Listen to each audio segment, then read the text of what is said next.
আজকে আমি আরও একটি নতুন রেসিপি করে আপনাদেরকে দেখাবো।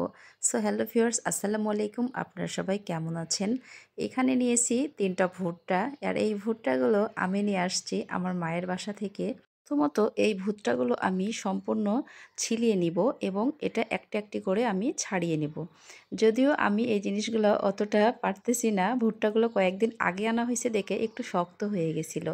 তো এইভাবে সমস্ত ভুট্টাগুলো ছিলিয়ে নিয়ে এগুলো আবার সুন্দরভাবে ঝরিয়ে নেব। আর যেহেতু ভুট্টাগুলো একটু শক্ত হয়ে গেছে, এই ভুট্টাগুলো আমি একটু পানিতে ভিজিয়ে নেব। ভিজিয়ে নিলে কি হবে, এটা একটু নরম হবে।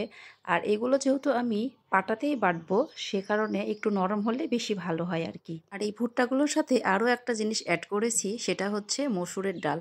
এখন আমি এগুলো সুন্দরভাবে পরিষ্কার করে ধুয়ে নেব। ধুয়ে নেওয়ার পরে এটা আমি পাটাতে বাটবো।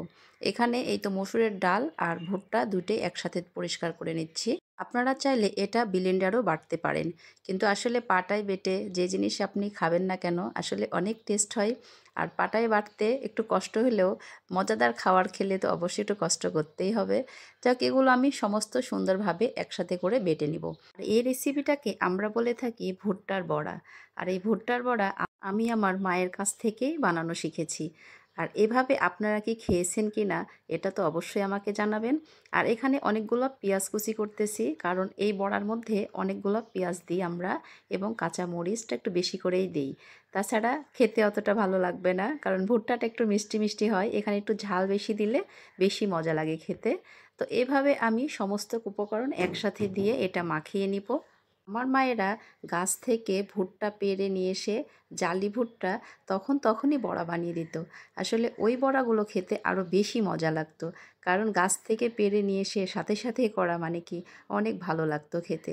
আর ওই ভুট্টাগুলো জালিও থাকে এবং সে ভুট্টাগুলো বাটতেও অত কষ্ট হয় না, খুবই যেহেতু জালি থাকে সেহেতু বাটতেও মানে কোনো রকম অত খাটনি হয় না। আর এই তো এখানে সমস্ত ভুট্টার মানে যেগুলো বেটেছিলাম ওইগুলো একসাথে উপকরণ দিয়ে এটা মাখিয়ে নিচ্ছি সুন্দরভাবে। আর এইদিকে আমি কড়াইয়ে তেল দিয়ে আগেই গরম করে রেখেছিলাম।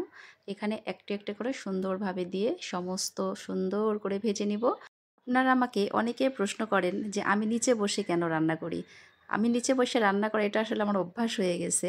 এটা আমি চুলাটা বানিয়ে নিয়েছি যে আমি নিচে বসে রান্না করব। এটা আগে থেকে অভ্যাস, মাটির চুলাতে যত রান্না করতাম সেজন্য এই অভ্যাসটা আমার থেকেই গেছে। আর ওই জন্য আমি দাঁড়িয়ে রান্না করতে পারি না। এদিকে দেখেন কত সুন্দরভাবে সম্পূর্ণ ভাজা হয়ে গেছে। এটা যদি গরম গরম খান অনেক মজা লাগবে। আর এটা আমি এখন ভাত দিয়ে খাবো, কারণ ভাত দিয়ে খেতেও অনেক টেস্ট লাগে এটা। আর ভাতের এই তো সাথে নিয়েছি আমি ডাল ভর্তা আর এই বড়া, এটা দিয়ে আজকের খাবার আমি খাবো। তো এভাবে আপনারা খেলে অবশ্যই দেখেন খুবই ভালো লাগবে। আমার আজকের রেসিপিটা কেমন হলো অবশ্যই কমেন্ট করে জানাবেন। সবাই ভালো থাকবেন, সুস্থ থাকবেন। সবাইকে আল্লাহ হাফেজ।